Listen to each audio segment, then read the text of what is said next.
Olá, sejam bem-vindos à nossa aula número 1. Essas aulas aqui não terão limite, essa aqui é apenas a primeira, eu espero que venha acrescentar para vocês. Meu nome é Henrique Preto, se você chegou até aqui, provavelmente viu um pouco do meu currículo na landing page, um pouco do que a Rony faz, um pouco do que nós desenvolvemos a nível de emergência industrial. Eu estou entregando aqui o conteúdo para você que desenvolve treinamentos de combate a incêndio, treinamentos de NR20, que é engenheiro de segurança do trabalho, técnico de segurança do trabalho, bombeiro profissional civil, e com certeza vai ser um divisor de águas.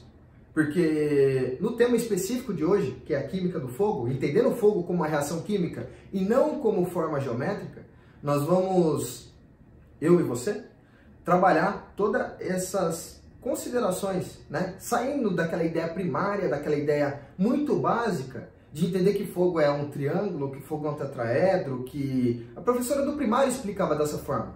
A gente precisa evoluir, assim como a indústria também evolui. Aproveitando, né, ainda em tempo, nós vamos ter já de início 5 aulas que eu vou disponibilizar uma por semana para você, e ao passo que a gente for gravando, a gente for tendo esse contato, esse relacionamento, eu vou lhes passando as próximas aulas. A primeira aula é essa de química do fogo. A segunda aula nós vamos trabalhar incêndio em gases. A terceira aula nós vamos trabalhar incêndio em líquidos. A quarta aula, fazendo, né, um enlace com a terceira aula, vai ser de líquido gerador de espuma. E a quinta aula nós vamos falar de avanços industriais e tecnológicos. E aproveitando, né, que a gente vai falar de avanço industrial e tecnológico, é importante lembrar, né, que o único caminho que existe para que nos tornemos uma nação próspera, tá certo? É o caminho da industrialização, e isso não tem como a gente fugir.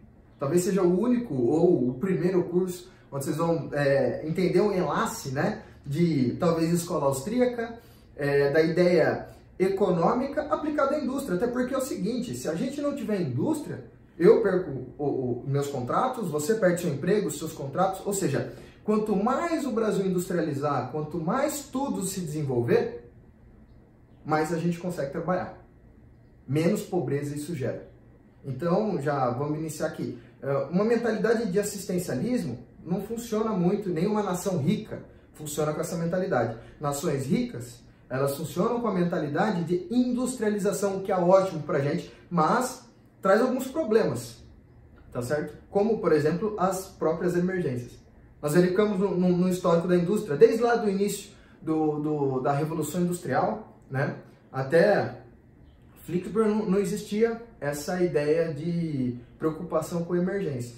Depois de grandes eventos, depois a gente pode falar, ter uma aula só de alguns históricos aí, de eventos que aconteceram, que marcaram a humanidade, as pessoas começaram a se preocupar com a emergência. Então, primeiro de tudo, é muito claro, a indústria ela busca se desenvolver, ela busca suprir determinadas demandas. E para isso nós estamos aqui, né, como respondedores de emergência, como profissionais da área de prevenção, para evitar catástrofes, preservar o bem mais precioso que é a vida humana. Então, nesse momento aqui, nós vamos começar a amadurecer a ideia de que fogo é uma forma geométrica, né? Fogo é triângulo, fogo é tetraedro, viu? Vamos começar a entender direito esse negócio. Talvez seja usá-lo como triângulo, tetraedro, seja uma forma mnemônica, uma forma de conseguir decorar, né? Conseguir entender, mas para entender de fato o que é fogo, a gente vai procurar já nessa aula aqui ter uma pegada mais química, entender como, já começando a dar uma introdução de como os extintores vão funcionar, entender por que eu jogo pó químico e por que o pó químico ele tem sódio, né? Em geral, os extintores são todos da primeira família da tabela periódica, né? Ou da família 7A da tabela periódica, né? Então nós estamos falando lá de sódio, potássio e tudo mais. Então existe uma relação e não é à toa que isso tudo existe. Então eu vou procurar dar esse embasamento. Eu não quero te formar químico, você não vai sair químico, não é essa a ideia. Você vai ser um bombeiro mais inteligente, você vai ser um bombeiro que consegue entender um pouco mais sobre a química do fogo. É óbvio que na hora que você for fazer uma atuação, ou quando você for ministrar um treinamento de NR20, um treinamento de CIPA, se você acrescentar esse conteúdo dentro do seu treinamento de CIPA, ou um treinamento de brigada de emergência, eu espero que você desenvolva muito bem esse conteúdo, vai ser bom para você, com certeza. Então, primeira coisa, né? Esqueça a ideia de triângulo e de tetraedro do fogo, quando você for explicar. Vamos evoluir essa é a ideia. Por que nós vamos evoluir? Porque é o seguinte, a indústria está evoluindo. Hoje nós temos na indústria cerca de 156 milhões de substâncias químicas catalogadas com o número CAS. O que é o número CAS? O número CAS é o número de RG ou CPF de uma substância química. Cada substância que ela foi sintetizada, ela vai ter uma característica que vai ser em função da sua geometria molecular, das suas forças de ligação entre si, tá? Então, assim, já vamos começar. É impossível tentar entender tudo o que acontece em cada substância química. Mas vamos entender só da ideia de reação de combustão. Pensando nisso, né, a gente consegue comparar, e eu coloco essas imagens aqui porque elas são muito interessantes, né? De um lado, um protótipo da primeira revolução industrial, da ideia da máquina a vapor. Do outro lado, nós temos uma indústria química, que por definição são indústrias de alto risco. Tá? Químicas e petroquímicas são, por definição, indústrias de alto risco, e você pode pegar essa definição nos livros do Trevor Kletz, que foi um grande, vamos dizer assim, um monstro da segurança de processo, um grande mito da segurança do processo, uma pessoa que realmente sabia do que falava, e ele caracterizava as indústrias como indústrias de alto risco. Você pode verificar no livro dele O que houve de errado. É um livro de uma sequência de coisas que aconteceram, que deram errado, geraram emergências, e ele vai explicando tudo isso aí. É uma literatura fantástica. Agora, associado ao progresso, a gente sempre vai ter o problema, né, do fogo, a gente sempre vai se esbarrar em emergência. E a questão é, o quanto que nós estamos preparados para atender essa emergência? Então, esse conteúdo, embora seja teórico, com certeza ele vai te dar um embasamento para atender emergências e para fazer a prevenção das emergências, tá? Então, pensando no fogo, pensando nas atividades humanas, pensando em uma sequência evolutiva do ser humano, o fogo ele foi muito útil, e é útil até hoje.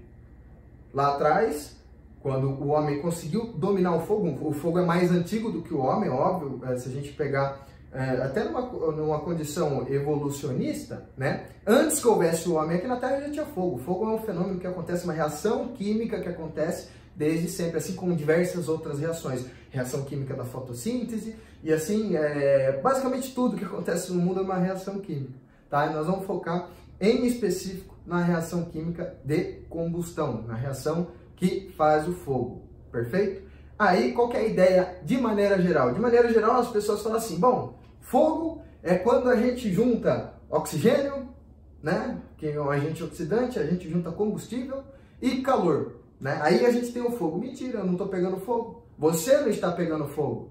Você tem todas as condições do triângulo do fogo para pegar fogo e você não pega fogo. Então já é uma grande mentira. Fala assim, o triângulo do fogo faz com que haja fogo. Se disserem que são os elementos essenciais para que haja fogo, tudo bem. Aí faz sentido. Porque é o seguinte, você está respirando. Dentro das suas células sanguíneas, dentro do seu cérebro, dentro do seu corpo, tem oxigênio em tudo. Por isso estamos aqui. Nosso corpo está sendo oxigenado, nós estamos respirando, em tudo tem oxigênio. Tem oxigênio para a parte de fora, tem oxigênio para a parte de dentro.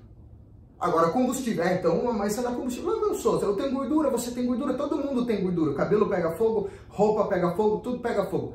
Ah, então você não tem calor. Lógico que nós temos calor também. Já fechamos o triângulo do fogo, então, já no nosso corpo, no meu corpo, no seu corpo, tem calor. Como não? Nós estamos emitindo um calor de, sei lá, talvez 37, 36 graus e meio, graus Celsius. Aí quando a gente fica com febre, chega a 40, 41 graus, aí já muda todo o corpo, né? Olha como que a temperatura acaba mudando a gente, muda todas as funções do nosso organismo.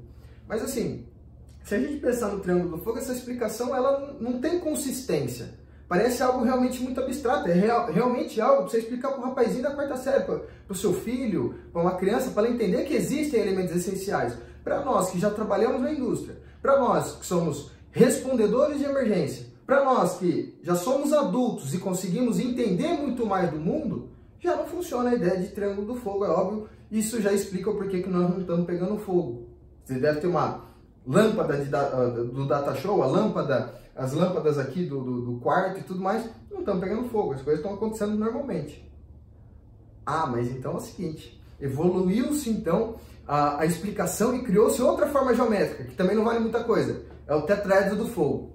As pessoas falam assim, ah, então agora tem o tetráedro do fogo, eu adiciono a reação em cadeia. Primeiro que ninguém consegue imaginar um tetraedro. É difícil. Eu tenho essa dificuldade. O que é um tetraedro? É uma pirâmide? O que é esse negócio de reação em cadeia? Reação em cadeia é um elemento ou não? Tá certo? Então, já começa toda essa história ela acaba sendo muito conturbada, que ninguém entende muito bem o que é. Ah, mas você usa o extintor e ele quebra a reação em cadeia, viu? Vamos entender o seguinte, fogo é reação química e não forma geométrica. Você consegue trabalhar a forma geométrica a partir do momento que você usa ela para associar, mas ela não explica, ela só associa. Então, como que nós vamos explicar o fogo? Explica a partir da química, entendendo que é uma reação química, reação de combustão, uma reação de óxido-redução, onde eu vou precisar de um agente oxidante, eu vou precisar de um agente redutor.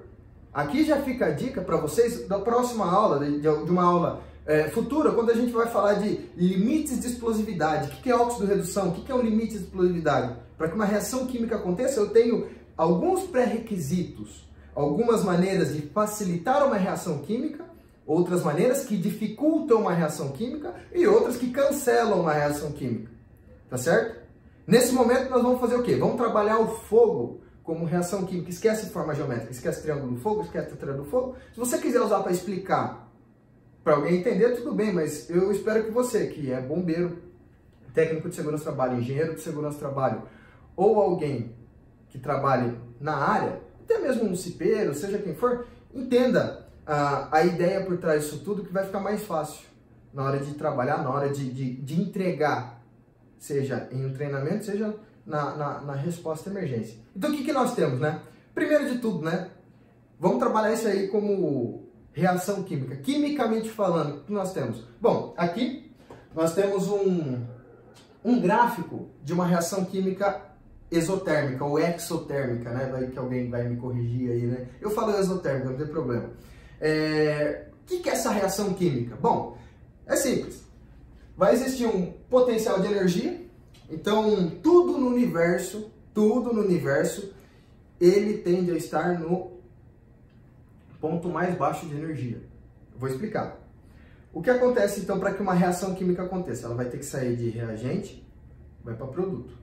Ela só acontece porque ela está em reagente, ela tem um nível maior de energia do que quando ela está no produto. O que significa? Significa que se o produto ele tem menos energia, significa que ele é mais estável. Bom, vamos trazer para um exemplo que tem mais substância, né? Trazer um exemplo mais próximo do nosso dia a dia. Olha só, se você subir a escada, subiu no telhado da sua casa e você pular, você vai para cima ou para baixo? Para baixo, né?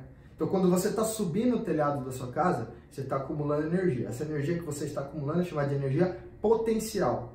Por que potencial? Pode ser que você a use ou não. Quando você pula, você vai perder energia potencial. Você está indo para o ponto mais baixo de energia. Tá certo? Então, tudo no universo vai para o nível mais baixo de energia. Se eu soltar esse apresentador vai para o chão. Caiu energia, é assim que vai funcionar. Você, quando acorda de manhã, você acorda todo sorridente, todo com vontade de trabalhar ali, maravilhoso, ou você acorda aquela preguiça de querer ficar um pouquinho mais na cama, querer receber aquele automimo, colocar o despertador no soneca? É o que acontece com a maioria das pessoas, você põe no soneca, por quê? Porque você vai se manter no nível mais baixo de energia. É melhor correr ou é melhor andar? É melhor andar, mais fácil andar. Por quê? Gasta menos energia. Isso é para tudo, no mundo, é para tudo no universo, tá certo? Então, a gente aplica isso aí também para as reações químicas, onde a gente vai sair de reagentes para produtos, tá? O que seriam os reagentes no caso da combustão? No caso da combustão, já a gente está falando de uma reação de óxido-redução, a gente tem o agente oxidante e o agente redutor. Só para vocês fazerem um enlace nas informações.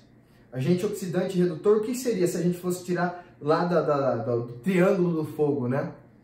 É o oxigênio e o combustível, tá certo? Ou o comburente e o combustível, tá? Então aqui a gente coloca em reagentes, comburente e combustível. Produto. Bom, se a gente pegar uma combustão completa, tá? A gente está falando então de reagentes, né? E o produto. Reagente, aqui eu coloquei o metano, para fins de explicação, para ficar simples para vocês, e o oxigênio, agente oxidante e agente redutor, tá? Onde eles estariam? Aqui em cima. Qual que é o produto dessa combustão? CO2 e água. Eles estão no nível mais baixo de energia. Então, esta é a orientação favorável para que a reação ocorra. Por que eu estou falando de orientação favorável? Porque é o seguinte, primeiro de tudo, para que uma reação química ocorra, depende da natureza do reagente. Já que nós estamos falando de reação de combustão, a natureza do reagente tem que ser esse reagente, né? O que nós estamos falando tem que pegar fogo. Tá? O produto que nós estamos falando tem que pegar fogo.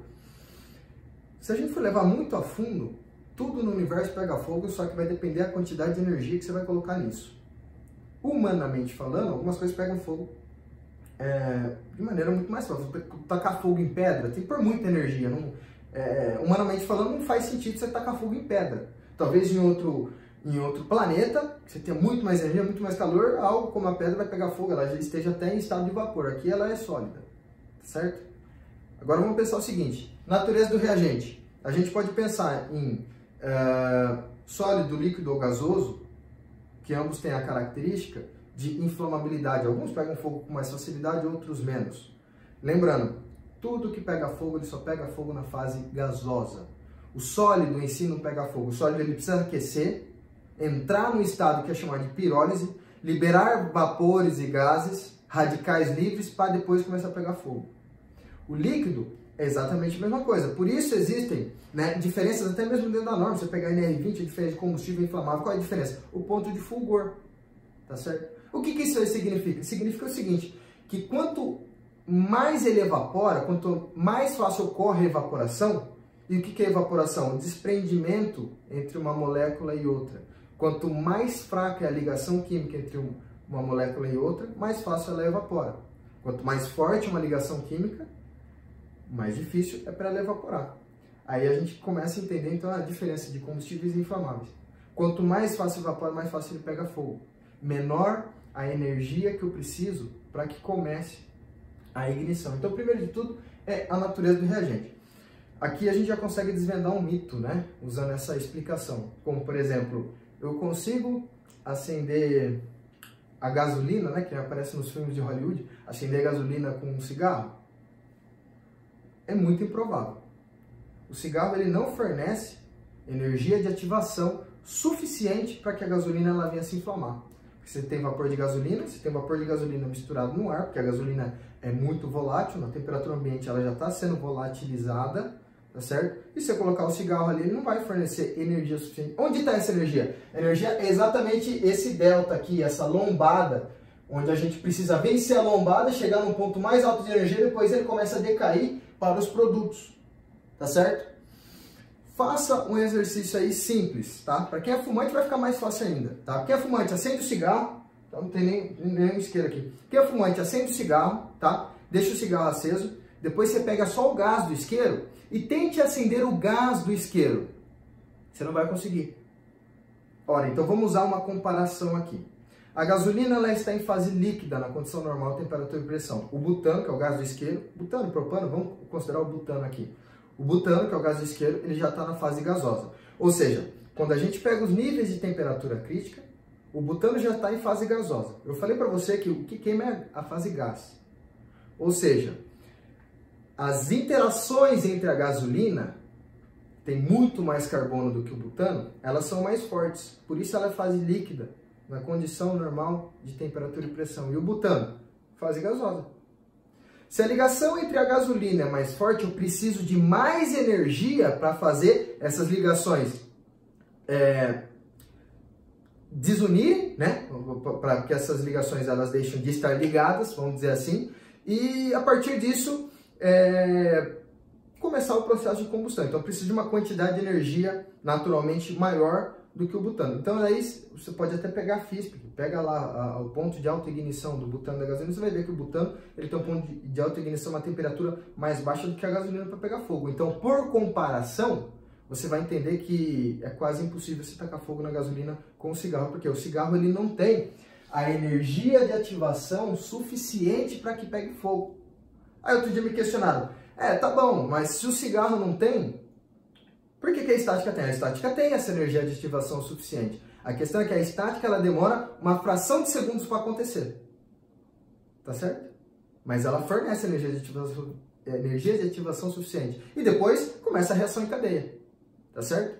Mas olha que interessante então. Primeiro, a gente vai usar como, vamos considerar a natureza dos reagentes. Então isso aí a gente já falou, aí a gente vai partir para o próximo, que é colisão entre as moléculas.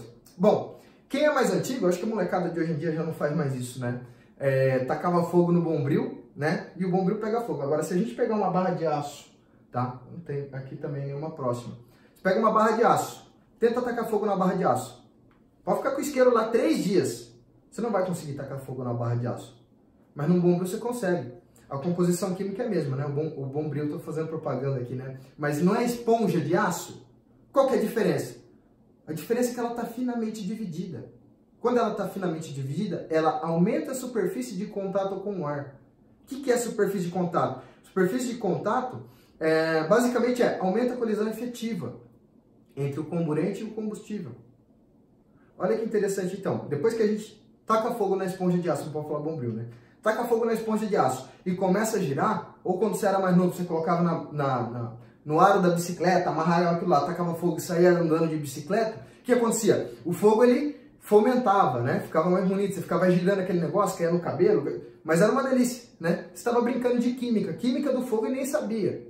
Então, o que você faz? Então, primeiro, pega fogo porque está finamente dividido, tem mais superfície de contato com a água, com o ar, perdão, tem mais superfície de contato com o ar, aí favorece o quê?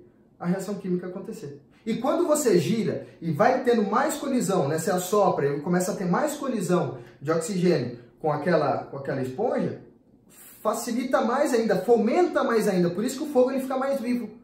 Olha que interessante então. E o mesmo serve para farinha, o mesmo serve para frigideira. Quem nunca tacou fogo na frigideira, né? Eu que não sei fritar ovo, sou bem ruim nisso tudo, mas você jogar água no óleo, por que o óleo pega fogo quando você joga água no óleo? Não é por reação entre água e óleo, tá? É justamente porque se o óleo está quente, a água na fase líquida ela vai entrar em contato com aquele óleo, ela vai passar de fase líquida para fase gasosa. Nessa troca de fase, a água ela tem uma expansão. Na hora que ela expande, ela joga óleo para cima. Na hora que o óleo vai para cima, ele vai em gotículas, ele vai atomizado. O óleo atomizado, o óleo em gotículas, né? Ele tem o quê? Uma colisão mais efetiva com o ar, o que favorece a reação de combustão. Por isso que sobe aquela labareda de fogo quando acontece acidentes no lar. Então olha que interessante como que as coisas começam a fazer muito mais sentido quando a gente olha, tem uma pegada mais química nessa explicação, né, realmente de química do fogo. Orientação favorável. O que é uma orientação favorável? A orientação é essa aqui, ó. Eu tenho que sair de reagente para produto. Olha só, você pegar o cerne da questão, né, no extintor de CO2, né? Vamos para o próximo slide aqui, já mostro para vocês. O extintor de CO2, o que é a orientação favorável, então? Aqui, né, a gente tem reagente, desse lado nós temos o produto, perfeito? Quando eu uso, então a reação química, qual que é a orientação dela, né? Ela está indo da minha esquerda para a direita nesse momento, perfeito? Quando eu uso o extintor de CO2, né, quando a gente pensa em balanceamento químico, não é uma aula de balanceamento, mas é só para explicar. Isso aqui tem que estar balanceado. Quando eu uso o extintor de CO2, eu aumento a concentração de CO2 de um lado. O que vai acontecer com essa equação? Ela vai tender a voltar. Como é impossível a gente voltar completamente, a reação química de fogo se extingue. Tá? Então essa que é a ideia quando a gente fala de orientação favorável. Quimicamente falando, quando a gente usa o extintor de CO2, nós estamos desfavorecendo a orientação da reação química. Simplificando tudo isso aí, é o tal do abafamento, perfeito? Nós estamos tirando um, colocando outro, mas quimicamente falando, nós estamos desbalanceando essa equação. Olha que interessante. Energia mínima, já falamos, é a tal da energia de ativação. O cigarro não fornece energia de ativação suficiente para pegar fogo no butano ou no propano, seja qual for o gás que você tem no seu isqueiro, ou uma mistura dos dois, tá? Você precisa de um pouco mais de energia. Ah, mas a faísca acontece. Então é simples. Você usa a faísca no seu dedo, ela queima? Não, porque ela dura uma fração de segundos. Então nós não estamos falando de tempo, nós estamos falando de energia. Embora a faísca dure uma fração de segundos, dure muito menos tempo, ela fornece a energia necessária, o butano pega fogo, por isso que sai fogo do isqueiro. E o cigarro? O cigarro não. E se o butano já é fase gasosa, ele precisa de menos energia. A energia de ativação do butano é menor do que o da gasolina para que a gente consiga fazer essa reação química acontecer. Consegui te convencer que dificilmente o cigarro vai acender a gasolina? Por quê? Por condições de energia. Tá? Ah, mas se vazou gasolina no chão, o chão está extremamente quente, o cigarro, ele realizou uma trajetória parabólica e aumentou mais a temperatura de combustão, viu? É muito improvável que isso aconteça. Não estou dizendo que você não precisa ter cuidado com a gasolina, tem que ter cuidado, todos os cuidados de segurança do processo, os cuidados de segurança do trabalho, fonte de ignição, cuidado, mantenha-se tomando cuidado. O que eu estou tentando explicar é só a reação química, como que ela acontece, tá? Aí, se a gente consegue juntar a natureza dos reagentes, colisão entre moléculas, né? Favorecer essa colisão, ter uma orientação favorável, que tem que ser de reagente para produto, tá? Sempre de reagente para produto, aí eu tenho uma energia mínima, que é a tal da energia de ativação, eu consigo passar essa lombada e cair até um composto de mais baixo nível de energia, que é como eu já havia comentado com vocês. Se você pular do teto, você vai sair de um nível de energia potencial mais alto e vai para o nível de energia potencial mais baixo. Perfeito? Então, essa é a ideia da reação química. Trazendo, né, a ideia da combustão do metano, pensando que é uma combustão completa, onde a gente tem a combustão completa do metano, a gente tem, então, os reagentes, perdão, a gente tem, então, os reagentes, que é o CH4, mais duas moléculas de oxigênio, perfeito? Se eu tiver metano no ambiente com oxigênio, ele não tem uma reação espontânea. Eu preciso fornecer um pouquinho de energia para ele. Esse pouquinho de energia é a tal da energia de ativação. Essa é a lombadinha da energia de ativação. Perfeito? Quanto maior a lombada, maior energia de ativação eu vou precisar. A gente pode considerar como energia calor necessário para isso. Perfeito? Aí, aqui é o ponto em que vai ocorrer a reação em cadeia e nós vamos ter como final dessa reação o CO2 e a água. Se eu usar nesse momento o extintor de CO2, eu vou tentar desbalancear essa equação. Vai sair daqui e vai passar para cá. Aí já não funciona. Para finalizar, né, para facilitar então, a gente acaba utilizando essa explicação, né, de química do fogo para que fique mais claro para vocês quando a gente for falar de limites de inflamabilidade, tá? Superfície de contato, explosão de farinha, explosão de poeiras, isso tudo a gente vai trabalhando nas próximas aulas. Para hoje, né, para esta semana, essa aula vai ficar gravada somente por 7 dias disponível para vocês, e na semana que vem eu já entrego outra aula.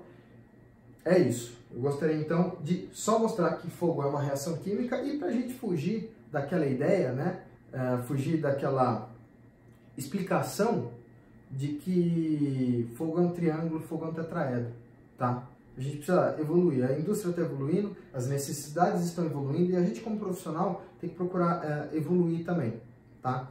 Então, muito obrigado, até a próxima aula e eu espero você.